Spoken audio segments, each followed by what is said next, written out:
իրականում տալիս է հնարավորություն քաղաքացիներին ոչ թե միջամտելու, այլ որոշելու, թե ինչ կերպ վարվեն կոնկրետ իրավիճակում։ Հիմա ես ինչպես կարող եմ մեկնաբանել այն, ինչ տեղի է ունենում։ Կիրիլի խորհրդականի այս հայտարարությունը դուք միջամտություն համարում եք հայաստանի գործերին։ Ես չեմ կարող մեկնաբանել արտասահմանյան գործիչների արարքները։ Տիկին նախարար, արդյոք Նիկոլ Փաշինյանը չի վերազանցել լիազորությունները եւ արդեն շատ որ պաշտոնական լիազորության վերազանցման դրա մասին էի խոսում։ Թողեք կներեք, ավարտեմ հարցը։ Շատ իրավաբաններ են ասում, որ Նիկոլ Փաշինյանը իշխանությունը սահմանադրության կարգն է տապալել խառնվելով եկեղեցու գործին։ Երբ որ մայրաթորը հայտարարում է, որ տվյալ քահանան կարգալույծ է, իշխանությունը չի որ պետք է որոշի նա կարգալույծ է թե ոչ։ Այսինքն նա ինչ որ ձևով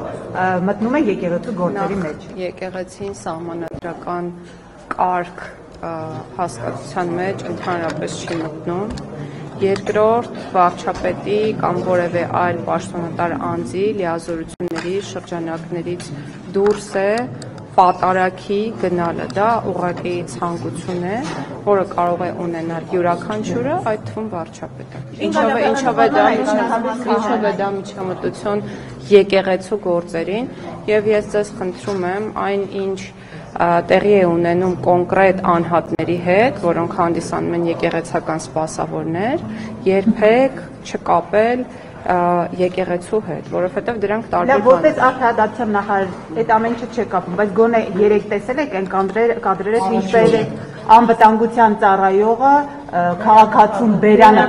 փակելով դուրս անում եկեղեցու։ Դա հաղթում է թե չէ։ Կադրեր չեմ տեսել, բայց եթե բռնարարքի մասին է խոսքը, իհարկե դա քննադատելի երևույթ է, ոչ միայն քննադատելի, այլ նաև օրենքով պատժվող, եւ եթե այդպիսի բան է տեղի ունեցել, որը կրկնում եմ, որ ես չեմ տեսել,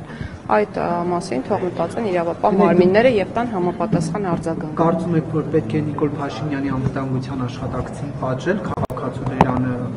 եկեղեցուց։ Ես կարծում եմ, որ ցանկացած աշխատակից պետք է գործի իր լիազորությունների շրջանակներում, բայց ես եւ մենք այստեղ այս պահին գնահատականներ չենք կարող տալ, թե արդյոք որևէ անձ, այդ թվում որևէ լիազորություններ կրող պաշտոնատար անձ գործել է իրավաչափ, թե ոչ։ Այդ հարցի պատասխանը կարող են տալ միայն իրավապահ մարմինները։ Եվ տիկին նախարար, մեկ այլ երևույթի մասին շաբաթ օրն էլ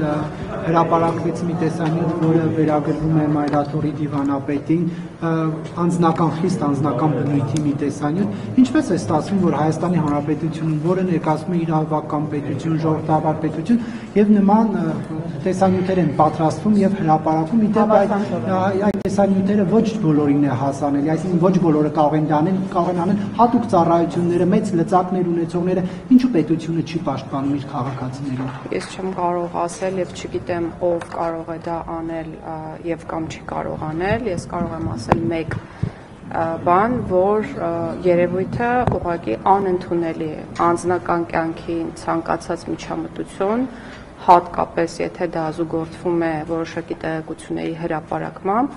անընդունելի է եւ ոչ միայն անընդունելի է, այլ նաեւ քրեորեն հետապնդելի է։ Հիմա գործ կա դրանից։ Ես տեղյակ չեմ քրեական գործ։ Ենթադրում եմ, որ վաղ թե ուշ քրեական գործ պետք է լինի, եթե իրապես խոսքը անձնական կամ ընտանեկան գաղտնի կազմող տեղեկությունների հրապարակման մասին է, եւ եթե տեսանյութը fake չէ, ապա ես կարծում եմ, որ անձինք պետք է պարտադիր հաղորդում ներկայացնեն եւ պարտադիր պետք է քրեական գործ քննեն։ Դիմադիրները նշում են, որ գաղտնալսումներ են վերջի շրջանում, արդյոք չի մտահոգում ձեր դեպքը եւ չեք զբաղվում դրանով։ Համատարած գաղտնալսումների ինչով պետք է զբաղվեմ գաղտնալսումներով, խնդրում եմ էլի եթե կարելի մի քիչ ներքև։ Ինչով պետք է զբաղվեմ ես գաղտնալսումները իրականացվում են կոնկրետ մարմինների կողմից, կոնկրետ նպատակներին համահունչ, իսկ այդ նպատակները կապվում են միայն հանցագործությունների կանխման կամ բացահայտման հետ։ Այլ պատասխան տալ չեմ կարող եւ չկա այլ բնության մեջ այլ պատասխան եւ պետք է նշեմ մեկ բան եւս, որ որպես օպերատիվ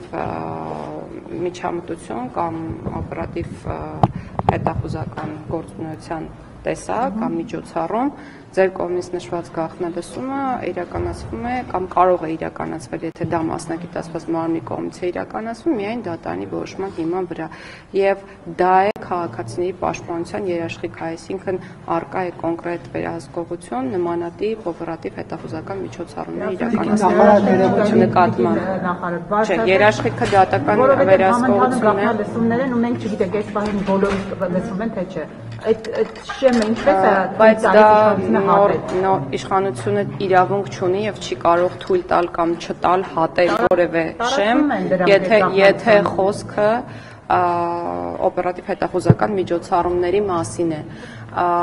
բայց ես կարծում եմ, որ անձնական տվյալների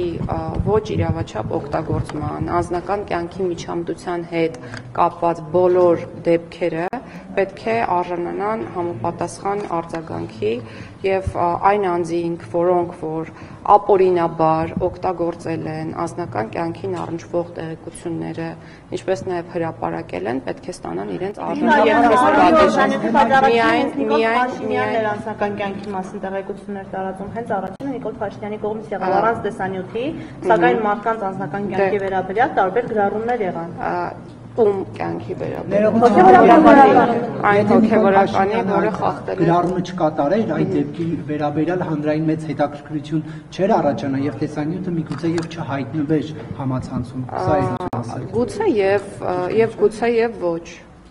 Գուցե եւ ոչ, բայց վարչապետի ասելիքը այն էր, որ պետք չէ եկեղեցականները թողնեն իրենց գործը, ուխտը, առաքելությունը եւ փորձեն զբաղվել քաղաքականությամբ եւ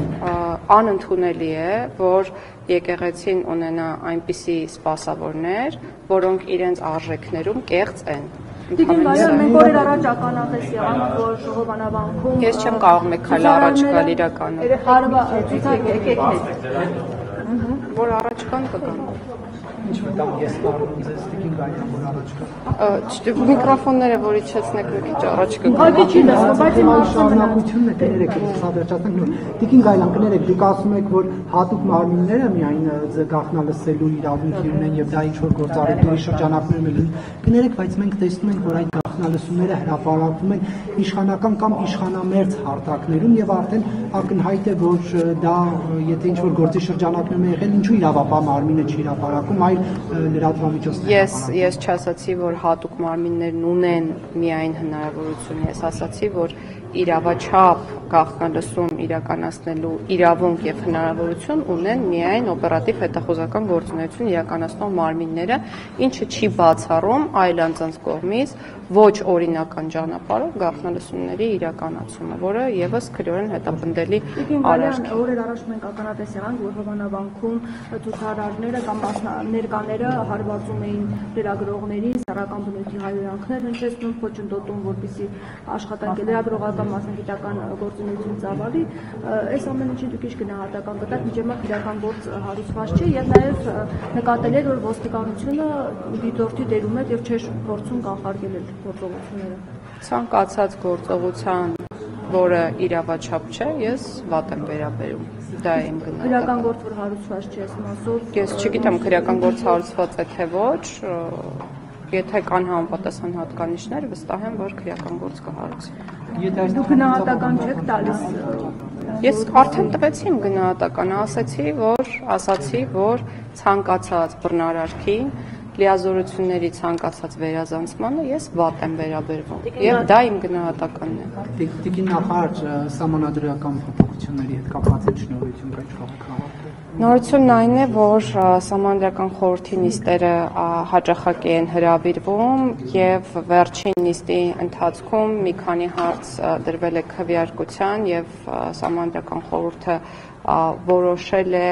որոշակի ձևակերպումների հետ կապված հարցերը, թե ինչպիսին դրանք պետք է լինեն սահմանադրության տեքստում։ Մենք առաջիկա 2 շաբաթների ընթացքում արդեն կսկսենք իրազեկման